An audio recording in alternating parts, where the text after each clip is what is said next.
This lesson will instruct you on defining high-risk, high-alert medications.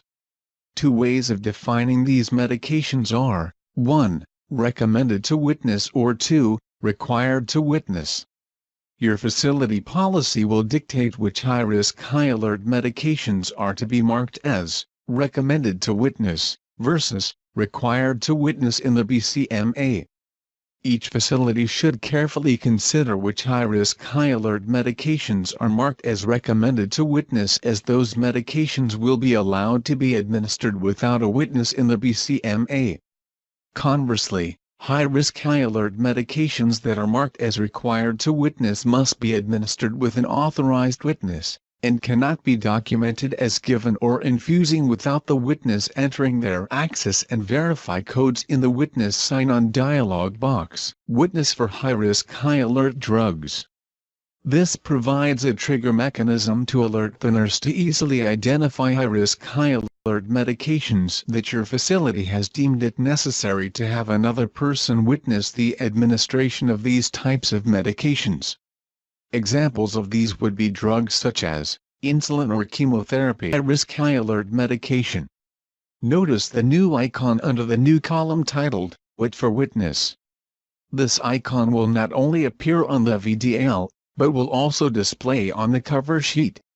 If the icon appears in the Wait column on the cover sheet, unit dose, IVP, or IVPB and IV tabs, it alerts the user that a high-risk, high-alert medication is either required or recommended to be administered with an independent double-check and second signature from licensed personnel. The user can sort the icons in the Witness column by clicking on the column heading of Wit, or by selecting the Do List menu, Sort By, then Witness. And as always, if a user forgets what the icon means, they can look at the icon legend under the View tab on the BCMA menu bar. The BCMA Witness Sign-On. Once the nurse chooses the injection site, a brand new dialog box called the BCMA Witness Sign-On displays. Notice how it displays the order along with all of the special instructions. The schedule type, dosage or infusion rate, units per dose, last action, bag ID or NA, and the medication route, are all here. It lists the dispensed drug and, notice at the top right part of the screen, it even tells you what the nurse documented in the quantity and units dialog box. There is no need for the witness to have to look at previous screens, as everything the nurse needs to witness this particular drug is available right here on this screen. The witness, after checking the information on this screen, looking at the bottle of insulin, and checking the amount the administering nurse has drawn up in the syringe, can then enter his or her access code right here on this screen. The availability to add an optional comment such as drug dosage calculations rechecked for a medication such as a chemo drug is also available. The witness must then click OK to complete the administration of this particular drug.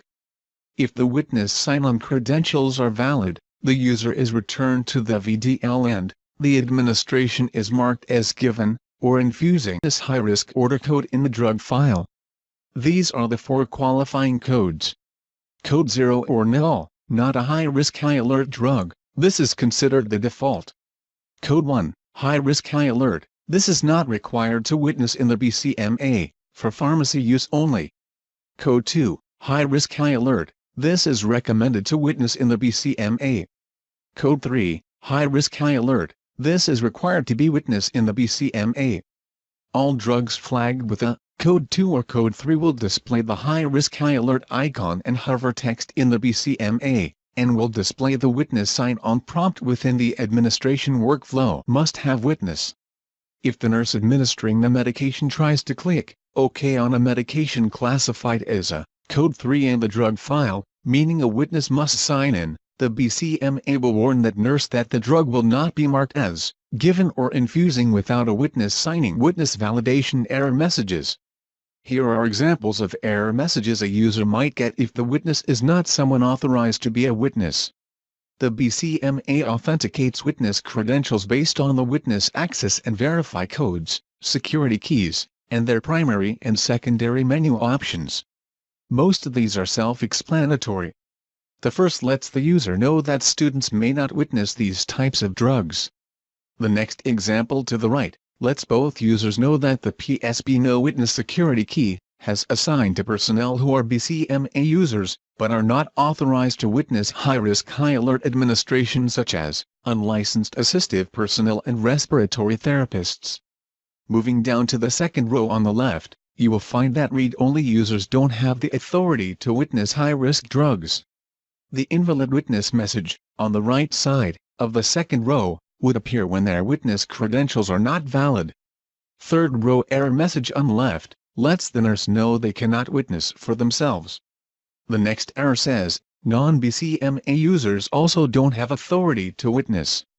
The very last warning, about an instructor, would appear if they are logged on with a student holding the PSB student key. Users holding the PSB instructor key may serve as a witness if they are not the primary instructor currently signed on with the student, for the purpose of monitoring that student warning message when a witness is recommended but no witness is available. So if a drug is flagged as recommended to witness, again a code 2 in the drug file, the administering nurse will still be allowed to give the drug even though no witness is available. If the nurse clicks yes at this point, the next slide will explain what happens. The recommended to witness, which is code 2 in the drug file, witness sign-on box is very similar to a medication classified as a code 3 in the drug file, but the wording is slightly different. Code 2 warning recommends but does not require a second signature. There may be instances when a medication really should have an additional nurse check the medication prior to administration, but that isn't always possible because another nurse is not available. Your facility should develop policies that pertain to how these types of medications should be dealt with in the BCMA if you choose to code any medications in the drug file as a code 2.